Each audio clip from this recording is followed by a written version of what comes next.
Momento importantissimo. I detrattori direbbero dopo 20 anni vi vantate anche.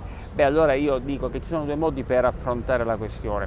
Pensare ai tanti errori che sono stati compiuti nel passato, fare processi ma non ci porterebbe da nessuna parte. Approfittare di quegli errori per cercare di rimediare e fare tesoro di quanto è stato compiuto e misurarsi pertanto sul futuro, perché questo è l'inizio di un nuovo percorso. L'efficienza dell'amministrazione Trentino si misurerà sull'altra carreggiata, ma è comunque l'origine di un nuovo processo urbanistico che riguarda il lungomare, che riguarda la restituzione del waterfront, che da oggi ha inizio nella nostra straordinaria Catania.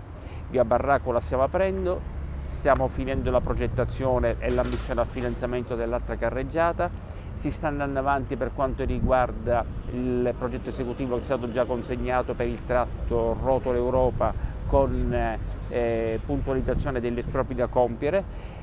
Stiamo portando avanti il concorso internazionale di progettazione che presenteremo presto a tutta la città e alla stampa per quanto riguarda il tratto Mancini Battaglia, Piazza Nettuno, con la possibile, probabile demolizione del ponte di Onnina, sarà questo deciso dalla giuria.